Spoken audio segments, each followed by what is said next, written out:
Okay.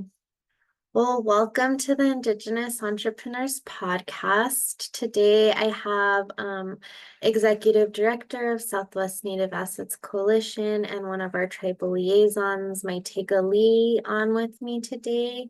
And we are going to be talking about how personal finance impacts business finance.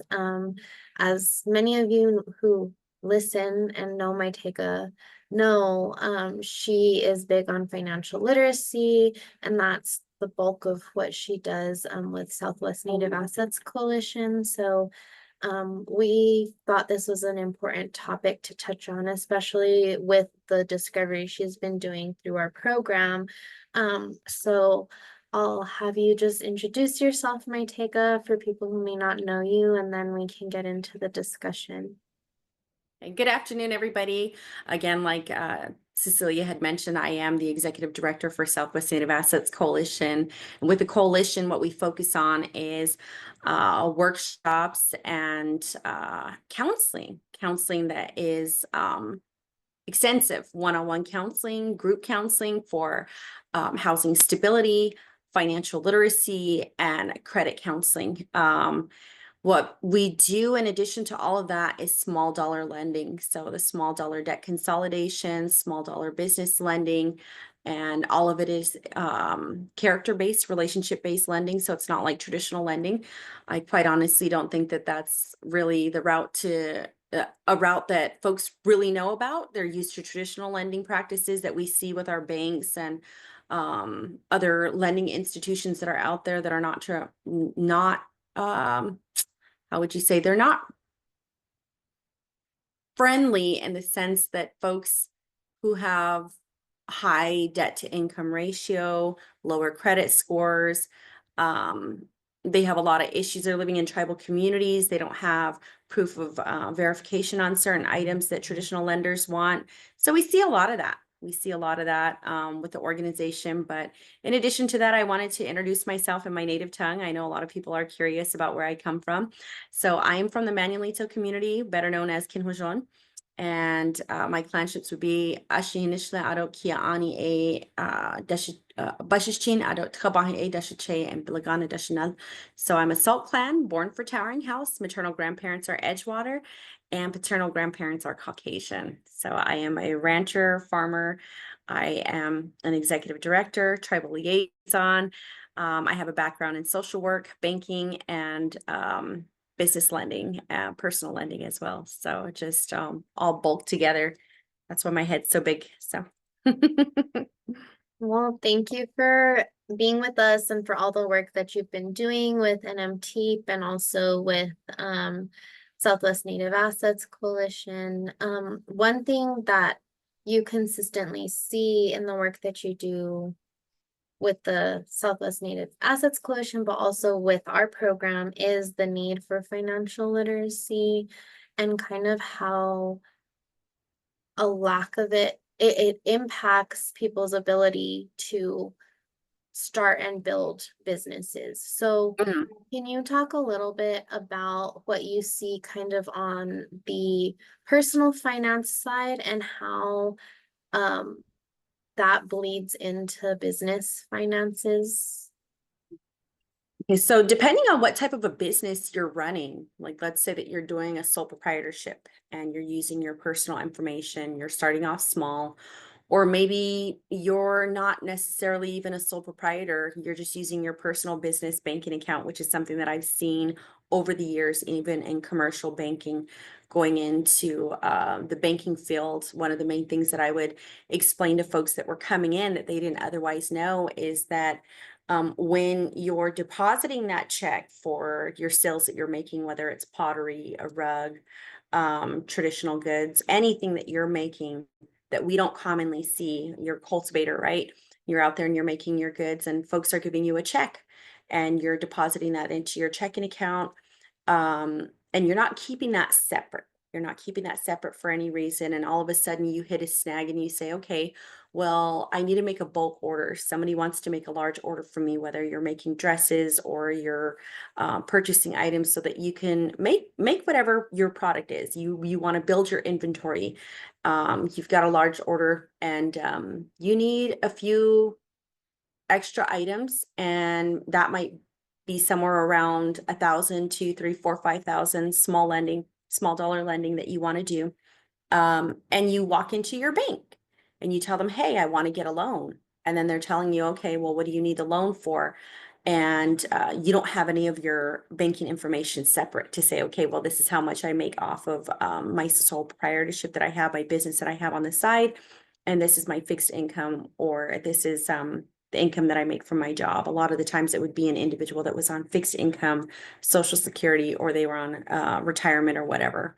And they were just combining everything into one. That really doesn't give the banking institution a general platform to say, okay, well, it shows that you have two separate incomes, and the money that you're making, we could consider it as a business loan. We could do a small dollar loan for you based off of that. And again, a business plan, they want to see the projections, they want to see your profit and loss.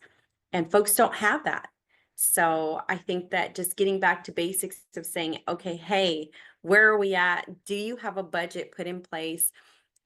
Is your personal checking account separate from your business account? And if it's not, what can we do about that? When you're setting up your account, it's very easy. It's not difficult at all. That's the other elephant in the room I want to address with people, is telling them that when you're starting your business, it might seem overwhelming. You're thinking to yourself, there's too much that I have to do. I'm just going to keep selling at the flea market. I'm just going to keep, taking cash. I'm not going to do this. It's not that difficult. If you do need the help, reach out to me. I'm very good at that. I have pinpointing you in the direction of what banks are really good to work with in the areas that I'm located, which is the Gallup and New Mexico, Arizona region, and the Southwest region. So basically just telling folks, open your personal checking account. If you're going to do a sole proprietorship and you want to use your social security number, just open a separate account for your business account, a small business account. It doesn't have to be interest bearing until you get larger. That way we could keep everything separate, and you have two separate bank accounts and bank account statements to say, okay, well, if you want me to justify my income for what I'm making, especially if a person's paying you in cash, deposit it. That way we're showing that you have a profit and not a loss, and that you're not a liability. When it comes to traditional lending practices, the three things that they're looking for is stability. And that's telling us, how long has the business been open? And is it been over a year? Has it been over 2 years? Anything over 2 years is really good. That's the stability portion of it. And then ability. Ability is the cash flow. Is there a revenue that's coming in? Are you going to be able to afford that loan? And then the willingness. They're looking at the willingness of saying, okay, based off of your bank statement and what we're seeing in your checking account, it looks like we don't see any overdrafts. We don't see any issues to where you're struggling right now, or you're having to take out loans repetitively, or you're overdrafting your account. They call it overdraft protection, but it's basically folks that are drawing out on their accounts and whatnot. If you keep those two items separate and you're making your purchases for both separate, you're giving the bank a paper trail without fully establishing your business to say, okay, I'm small, but this is where I'm at. And that's giving them leverage to say, okay, I've seen Miss Yazzie come in, 10, 15 times a month, and she's making her repetitive deposits. Christmas is coming, Thanksgiving is coming, and she's going to be at an arts and crafts sale, and she's saying she needs some more supplies. She's got a few dollars in there, or a few $100s, but she's needing 2, 3,000. It's going to be a no-brainer for them to say, okay, she's established that stability, ability, and willingness is there. There's no questions to be had. Okay. And then furthermore, if you haven't done it yet, one of the other things I really want to promote and talk about right now when we're talking about getting back to basics is to establish your EIN number. It is not difficult to do this. You can go on to irs.gov and you just go into the search bar and you click EIN. And when you select that, it'll take you to a little, page where you go and you just put your name, you put the date that the business started, Is it a sole proprietorship? A lot of the times I tell folks you do want to start off as a sole proprietorship, especially if you're making a small amount of money and you're not reporting a lot. And just getting your EIN number so that when you do go to the bank, you do have a paper trail to say, okay, I have a separate EIN number from my social security number, and I want to use this for my business checking account. And you're starting off in the right realm. And the reason why I say this is because there are a lot of grant opportunities that are out there for small businesses. We talk about this all the time when we're talking about grant funding opportunities, when I'm reaching out to you, or economic development with Arizona and New Mexico. And one of the main things that these grant applications ask for is an EIN number. And a lot of the times folks don't have that, and they miss out on these grant opportunities that are anywhere from 1,000 on up to 30,000 sometimes. And with recently, with what we saw with the Navajo Nation, was 50 to 60,000 that folks were going to be able to get. And it fell back on the simple fact that folks didn't have the proper documentation, or they didn't know that they needed to file a Schedule C. They didn't know that they had to have their EIN number. They didn't know what, in addition to that, what a UEI number is from the SAMS.gov platform. Folks just didn't know where to go. So that's where coming up with this idea of saying, let's get back to basics and let's talk about the smaller items. That way we could graduate to the larger items of having a successful business. And that's just your personal business and finances. I hope I didn't jump the gun on some of your questions. No, you're fine. I think that's all important information, just laying out the basics that people who have businesses, whether it's a big business, a smaller business, even if they're just selling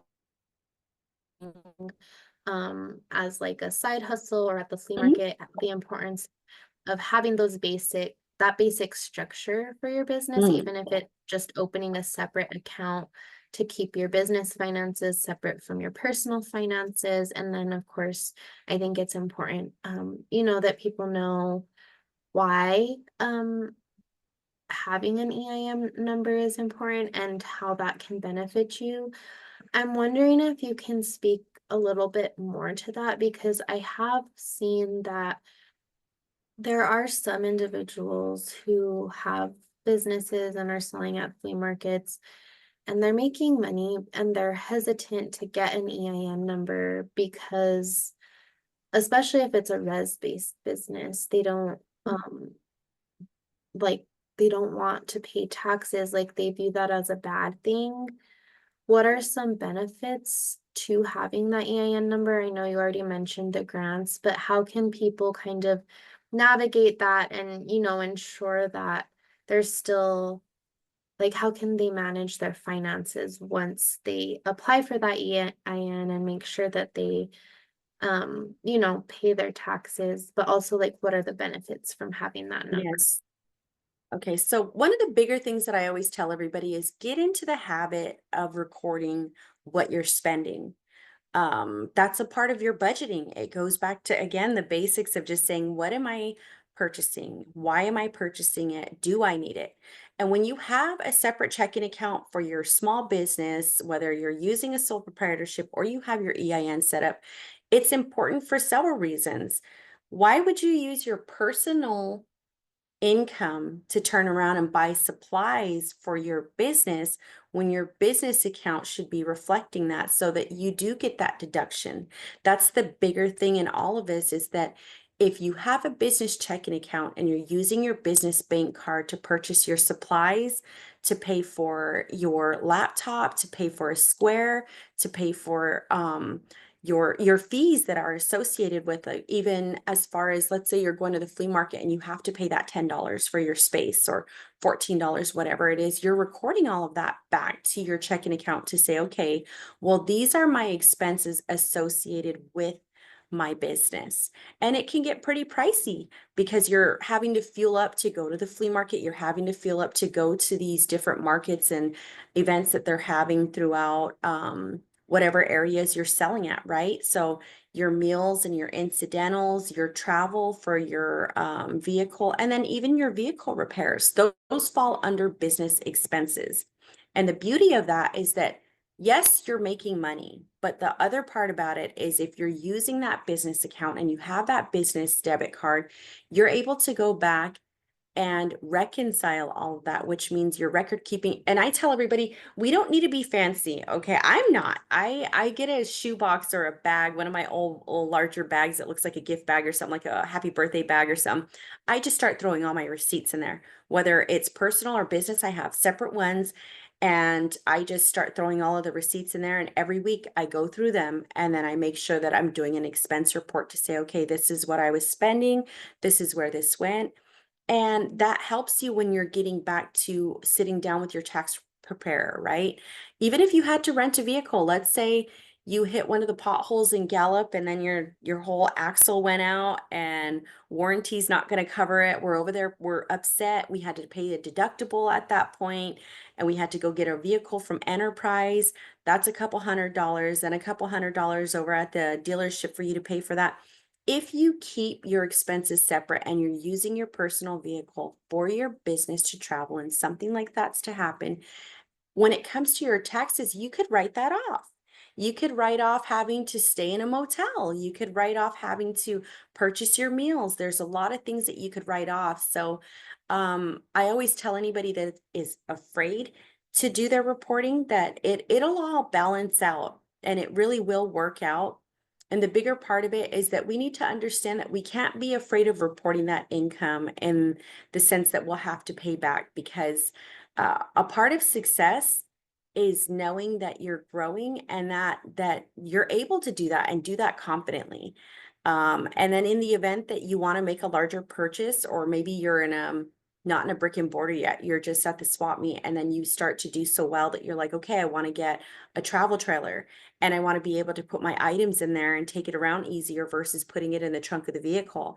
Well, now that you're filing your taxes and you're showing that you're making a profit, if you go to the dealership and you do apply for that vehicle, or you do go to your bank and you tell them, hey, I need a company vehicle now, I'm making more purchases, I'm out on the road more frequently, those tax returns are going to be your backbone to saying, okay, this is my proof because I'm reporting my income. This is my proof to say that I'm a responsible and I'm a able and I'm a contributing member of society that is not a risk factor. Here's my papers. It's in black and white, and I want that truck. I need that truck right there. And you also get discounts. I mean, a wholesaler's discount for your ordering. Like, let's say you're ordering in bulk and you need larger items, and you don't want to go to True Value. You don't want to go to Joann's Fabric. You don't want to go to Hobby Lobby to get your items. You want to start ordering wholesale. Having that EIN number, having your business license, having certain things can open up that door of opportunity for you to be able to get wholesaling prices. So there's a lot of benefits when it comes to that. So I just want to highly encourage everybody, keep everything separate. Don't be afraid of it. And quickly Google what a Schedule C looks like, and you'll understand more of why I'm saying what I'm saying when I say, itemize your items. If you don't know how and you want to take a quick accounting class, there are a plethora of free resources that are out there. Sister Sky is one of the most amazing nonprofits that's out there that offers free entrepreneurial workshops, and you can attend them virtually, and they'll give you a certificate for completing their courses. And they give you simple accounting techniques. They'll show you what the Schedule C looks like. They'll show you simple accounting. And if not, New Mexico Community Capital does a really good job at their pilot programs that they do have as well, and workshops to where they'll teach you simple accounting basics as well. And in addition to that, I believe that they have programs to where if you take their classes, they give you the ability to have QuickBooks or the Square for a year, something like they pay for it for up to a year, which is really good. It's not as if they're just handing you the item and saying, okay, pat you on the back and good luck. They're going to teach you how to use it because they want you to be successful in whatever it is that you're doing as an entrepreneur, small business, especially to all of our fellow tribal members out there. We want to see you make it and thrive, but we want it to be on paper so that in the event that you do span and get larger and bigger and you want a brick and mortar, or you want that travel truck, or you need that, food truck, or supply truck, whatever it is, you have the ability to go and get approved for it. Because everything right now in society is credit based. You can't even get a job now without them pulling your credit. You can't get your utilities turned on without them pulling your credit. You can't rent a home. Nothing can be done without credit anymore. So it's not just banks that are requiring that anymore. It's just in general. So it's very important. And I think it all goes hand in hand. So setting up yourself, like with your personal finances, and then, getting that education and making sure that your personal credit is good, and then taking the step to open a separate business bank account, file for your EIN, keep those records, like even if it's just storing receipts in a shoebox, that will all set you up to, if you do need to or want to apply for credit in the future for loans to expand your business, you're more likely to get approved if you take these basic steps to just ensure that you're keeping those records and setting yourself up well. I think one thing that a lot of people find daunting is definitely just the record keeping in general, and then also taxes. Mhm. So especially if they don't understand what a Schedule C is, or they don't understand like what does it mean to write something off. What are some resources that people can tap into to learn more about that, or even like tax professionals that they can seek out? Do you have any recommendations for people who might have those questions and hesitations? The recommendation that I would make right now, again, would be reaching out to New Mexico Community Capital and taking a part in one of their cohorts. They're very informational. And just one session, the amount of information that you can learn in an hour is paramount. And a lot of these programs that are out there do have stipends. Stipends mean money that is there to help you. Um, Basically they'll pay you to participate in their programs. There's cohorts that are out there that will pay you. Thunderbird School of Management, which is Dreamcatcher Financial, Dreamcatcher Dreamcatcher cohort with Thunderbird School of Management, which is a program that they started doing, is a really good program that I think is really good for folks to participate in. They focus on a week-long cohort, and they do several. They basically will pay you to get there. They'll give you the certification, and the same thing, they build you up for it. And they do grant research for your opportunities to say, okay, well, this is where you're at, and this is how we could support you in your pursuit to becoming a successful business owner.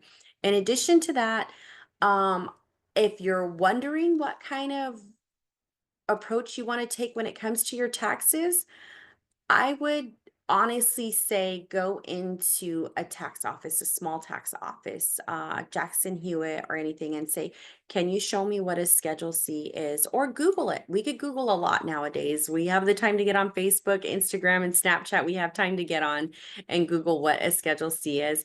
A Schedule C is just basically a form that will itemize. Itemize means that every area, every bracket that you see inside of that Schedule C, you're able to add what your expenses are. You could even write off your rent or your part of your mortgage if you're running your business out of that area. You could write off your utilities. You could write off mileage. You could write off maintenance. You could write off your supplies, your legal fees, even your licensing fees. Let's say you're paying for your business paperwork and everything. You can write off just about anything. And it really adds up. If you're making certain purchases on a weekly basis, it's $10 here, $20 there. When you really add up everything and you're saving and you're doing your accounting and your reconciliation, which just means going back and seeing where your money is going, uh, you'd be surprised. There's folks that really don't understand what all those $10 purchases amount to until the month is up, and that's $200 or $300.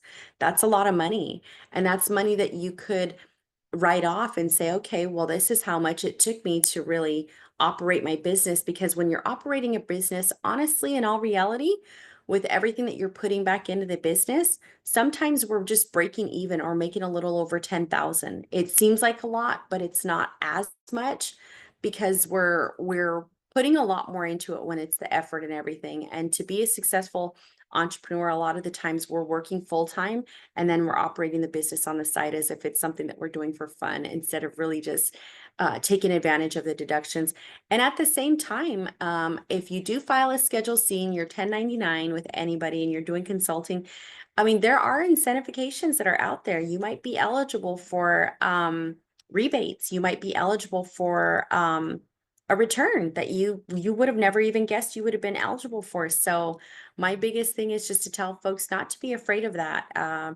Really sit down and crunch the numbers first. You might surprise yourself.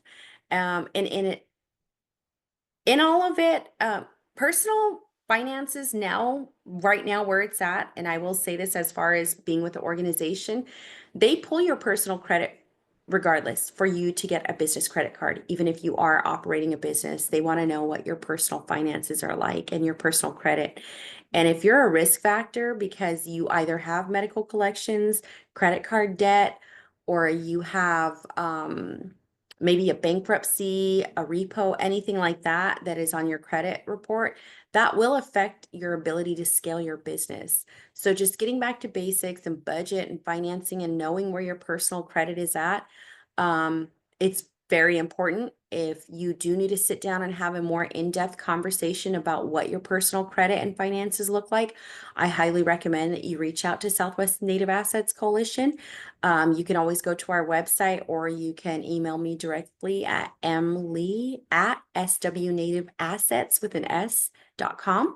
And I'd be more than happy to set up a time to sit down and meet with you and discuss what your options are as far as meeting and going over your personal finances and budget. That is what we do with the coalition, is we sit down with folks and we review their personal budget. We do have workshops. We have one-on-one sessions, we have trainings, and we do extensive one-on-one counseling for short and long term to make sure that folks are able to meet their personal or business goal, financial goals.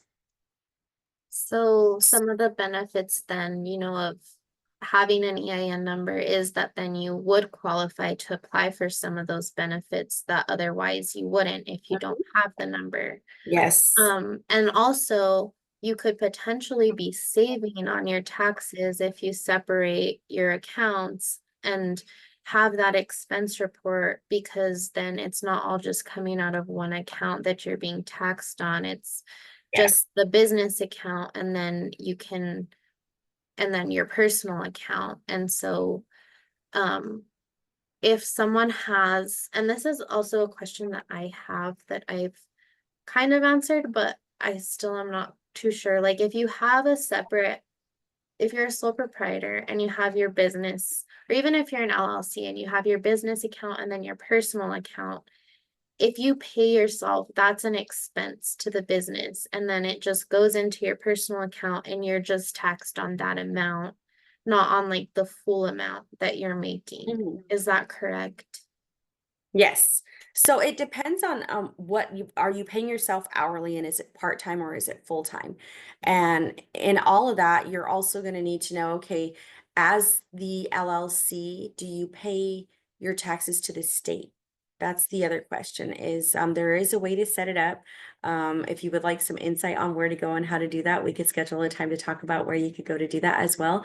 But the biggest thing I tell anybody when they are operating a business and they are a 1099 or they do a lot of consulting is just start to separate a certain amount of money that you know you're going to need to pay back in the event that you do.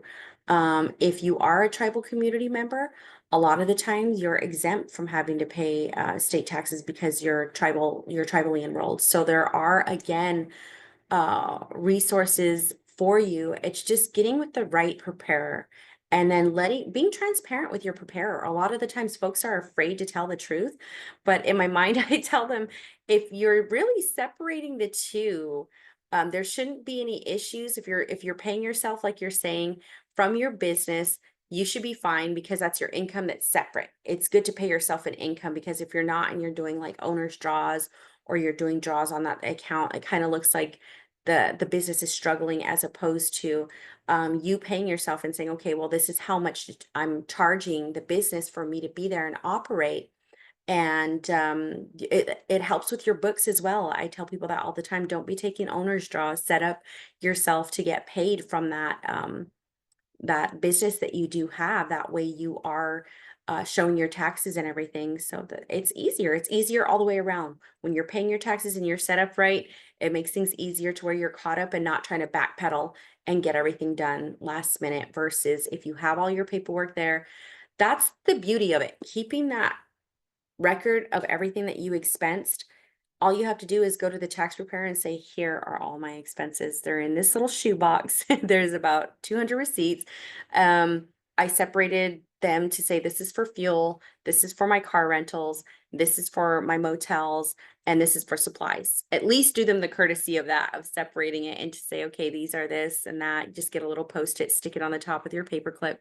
And that way they have a paper trail to say where it's at. And again, that's why I want everybody to go and Google what a Schedule C is, so they know how to itemize and say, okay, well, here are my utility bills. Here's proof of my rent, or my lease, or my mortgage. Here's proof of the maintenance that I had to get on the vehicle.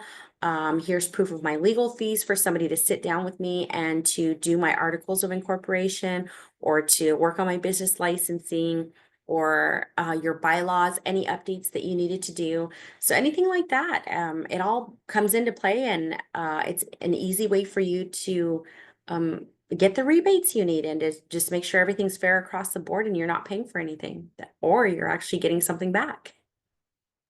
And I think one other hesitation that people have is like, if you're gonna work with a tax professional, then that's another expense.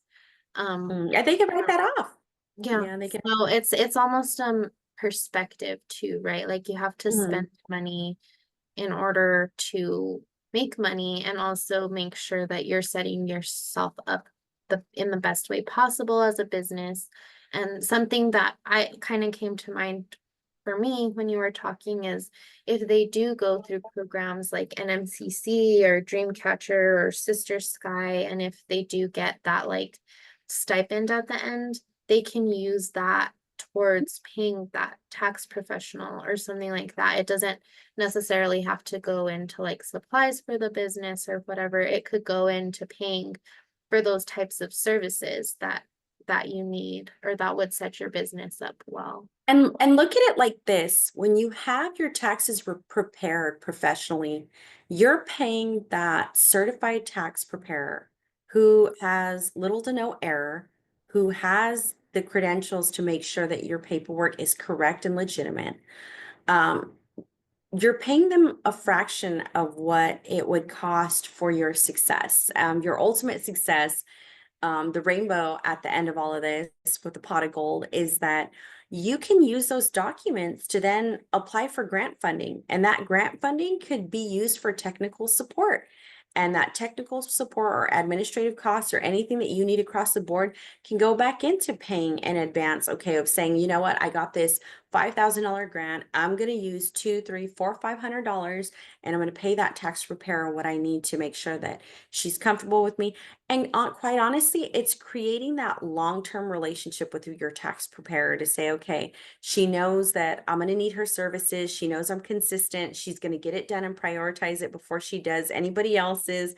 And she's going to be expecting me on so-and-so day. That's it, it goes hand in hand, but you want to create yourself a strong network from the get, with anything that you are doing. It's just like the tamale lady. We go to the flea market, everybody knows who has the best tamales. We're going to pay her price regardless, even if it's $5, $6, $7, $8 a tamale. We're going to pay her because we know it's good and it's worth it. And it's just getting out there and finding that right person and making that investment, not only in them, but yourself, because this long-term success is going to require that documentation. And when you are getting larger, there is a larger requirement. And then when it comes down to it, even using Intuit or doing your reconciliation, that's going to become more of a task as you grow, that you're going to have to do daily, so that you don't get caught up and your accounting is in a mess. And let's say all of a sudden you need venture cap and you're going after $200,000 and you go to Roan Horse Consulting and she says, okay, well, I need to see your profit and loss. I need to see your budget to actuals. I need to see all these documents so that I could decide whether or not it would be viable for us to give you the 200,000 at 1% or 3%. That's far better than a lot of other organizations that are out there. And there are a lot of programs that are out there like that, but they also want to know that you're not a risk factor. And if you have everything sorted out in advance and you're taking that time to invest in yourself, to take these free classes, to take these free courses, to go on to Rainforest Innovations website on YouTube and get those certificates for the accounting basics and whatnot, it makes yourself an asset to your own company and to you to say, okay, I'm not a risk factor, and I do want that Yukon Denali as my demo vehicle for the business, for me to say, okay, this is the vehicle I'm going to take to all the powwows to sell my dresses or my jewelry or my beadwork or whatever it is that you have. That's a pat on the back to say that you can afford that, and that and on paper and off paper you can afford it, that you've done everything right. And it's just insuring yourself. That's what it is. Investing in yourself and keeping yourself insured and assured. Um, I think you've shared a lot of really good, solid things and tangible things that people can do to get their personal as well as business financials in order. I'm wondering if there's anything else that you would like to share while we're on here that maybe we haven't touched on yet regarding getting back to the basics with personal and business finances. One of the biggest things that I hear at the end of every financial literacy workshop or class or meeting that I do that's a one-on-one is a person saying that they have this is a lot. I'm messing up. Like, I already know that I'm messing up, and this just means that I have a lot of work to do. But in my mind, I'm happy the person has a headache, for one, because you're not thinking about your finances from the beginning, that everything that I'm telling you is overwhelming you, when it should just click. And once you start to be proactive in making sure that you're securing your possibilities and that you're exceeding your own expectations, and that you're being proactive and making sure that you're going to be able to be regenerative, that's beautiful. Like, and it's amazing because I've seen a lot of folks that have come to me with a credit score of, the lowest I've seen to date is a 453. And that same 453 turned into a 730 credit score in 2 years. So this individual was stressed out, thinking to themselves, they were at 99% debt to income ratio. They did not have any hope. They didn't have any breadcrumbs to follow that Hansel and Gretel trail. I sat down with them and just spoke to this individual and said, you can do it. For one, you could do it.